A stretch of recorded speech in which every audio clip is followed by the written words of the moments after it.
Japanese is one of the most difficult languages to learn for English speakers. So the question is, can you be fluent in 3 months? 皆さん、こんにちは、Miejieです。Hi everyone, I'm Miejie. I love learning languages and I've been learning Japanese for quite some time. I've already passed JLPT N5 and N4 and now currently preparing for N3. If you're learning Japanese as a beginner, one of the questions you probably have in mind is how many months will it take you to be fluent in Japanese? To answer that, let me ask you these 5 questions. You can write down your answers on a piece of paper or you can just take a mental note. Are you ready?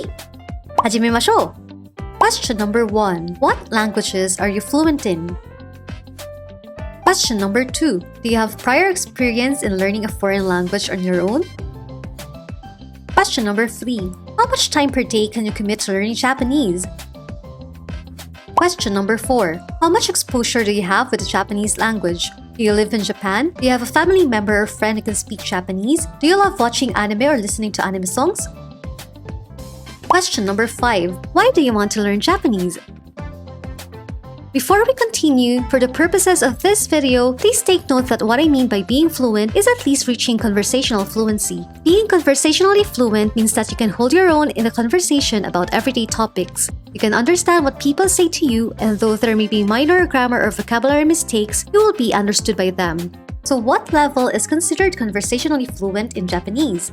Based on the CEFR, or Common European Framework of Reference for Languages, most people consider B2 as a level you need to attain to be considered conversationally fluent.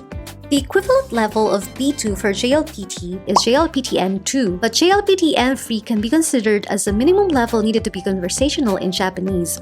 However, please do note that passing the JLPT N3 or N2 does not equate to fluency in Japanese. Also, one can be fluent in Japanese even without taking or passing the JLPT or other standardized tests. Going back to our topic, can you be fluent in Japanese in just 3 months? Let's find out by evaluating your answers to the 5 questions. These 5 questions are the 5 factors that will determine how long it will take you to become fluent in Japanese. First, language similarities. In learning languages, the more similarities your target language has to the languages you already know, the faster you can learn a new language. If you're only fluent in English, learning Japanese as a beginner can be quite challenging. なぜなら, English and Japanese are way too different. They have different writing systems, pronunciation, and sentence structure. If you're a beginner, you will need some time to learn hiragana, katakana, and kanji, and some more time to getting used to reading these characters. Also, getting used to Japanese sentence structure is quite difficult at first. On the other hand, language learners who are fluent in Chinese and or Korean have more advantage in learning Japanese. Chinese writing system or Hanzi is quite similar to Japanese kanji, and Korean have the same sentence structure with Japanese. Second, learning curve. Learning a new language for the first time is a lot more difficult than learning your second or third language. If you have prior experience in learning another language, it will give you an advantage in learning Japanese faster. That is especially true if you have studied Chinese and or Korean, since you already have the experience of learning how to read and write special characters. Third, study hours. There's no substitute for hard work. Putting in more study hours will help you to improve a lot faster. Just make sure to avoid being burnout. To reach JLPT N3 level, you would need to spend at least 700 to 1,100 hours if you have prior kanji knowledge and at least 950 to 1,700 hours if you don't have prior kanji knowledge. So let's do the math. If you only study for about 20 minutes a day, it will definitely take years as compared to studying for about 4 to 8 hours. Fourth, immersion.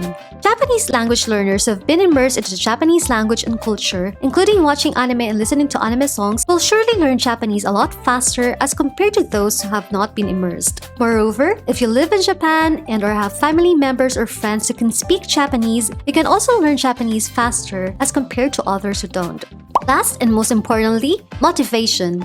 A person who's motivated to learn Japanese to live, study, or work in Japan will probably learn Japanese a lot faster as compared to a person whose only motivation for learning Japanese is to watch anime without subtitles. So, in conclusion, can you speak fluent Japanese in 3 months? If you're a total beginner in learning languages, it's more likely going to take you more than 3 months unless you're a genius who has exceptional talent for learning languages. One may reach JLPT N5 or N4 level in 3 months, but it would take longer time to reach N3 level. But on the brighter side, a total beginner may not reach conversational fluency in 3 months, but would definitely be able to do basic conversations, which is still a good thing. Plus, if you love watching anime like I do, you'll be amazed when you can already understand some of the dialogues. 答えもかっこいいですよ。Meanwhile, if you're multilingual who have a knack for learning languages and is also fluent in Chinese and Korean, I believe that with high level of motivation, partnered with great determination, it is possible for you to be conversationally fluent in Japanese in 3 months, only if you set it as a goal and put in a lot of study hours per day. So, what are your thoughts? Please feel free to share in the comments. That's all for now. Thank you so much for watching. I'll share more Japanese study tips on my next video, so make sure to like and subscribe. 日本語の勉強頑張ってください。またね!